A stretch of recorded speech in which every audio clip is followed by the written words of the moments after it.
Charlie's overarching passion was his Christianity and his devotion to his God. He believed what St. Francis taught us almost 1,000 years ago, that we should strive to live our lives in perfect imitation of Christ. That we should turn every day and every moment and every interaction into a prayer. And Charlie understood the great paradox that it's only by surrender to God that God's power can flow into our lives and make us effective human beings. Christ died at 33 years old, but he changed the trajectory of history. Charlie died at 31 years old. Because he had surrendered, he also now has changed the trajectory of history.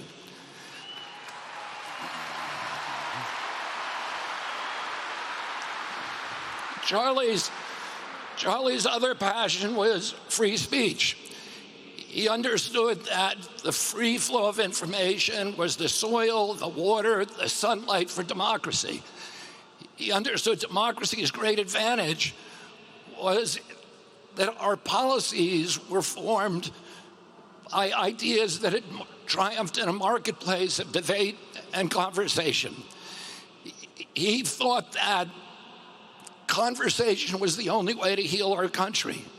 And this was particularly important during a technological age when we are all hooked into social algorithms that are hacked into the reptilian cores of our brain and amplify our impulses for tribalism and for division. He felt that the only way to overcome that biological impulse was with a spiritual fire and with developing community, and the only way to develop community was through conversation.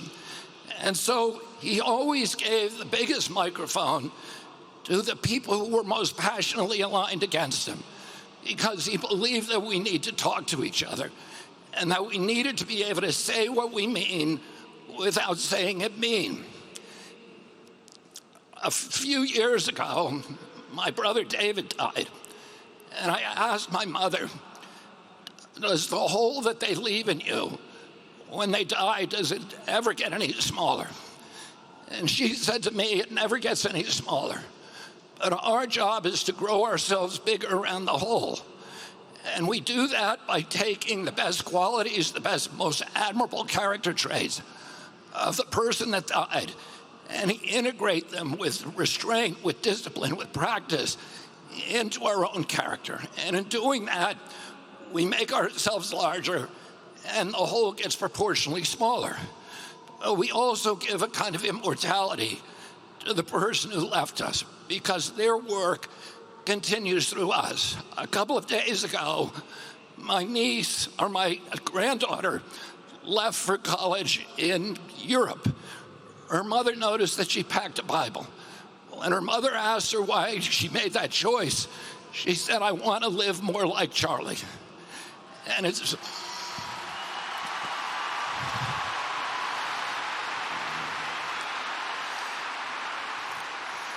In one of my first conversations with Charlie in July of 2021, we were talking about the risks that all of us take when we challenge entrenched interest, the physical risk.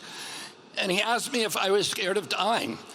And I said to him, there's a lot worse things than death.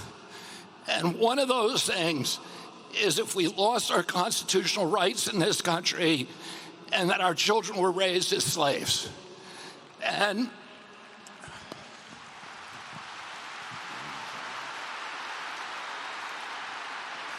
I said to Charlie, I said, sometimes the best consolation we can hope for is that we get to die with our boots on.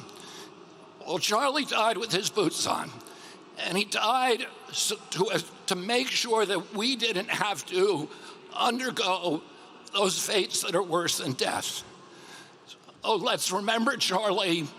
He was, for those of us who were friends with Charlie, we don't need any more evidence of the love of God, because the evidence, the friendship is the best evidence that God loves us all.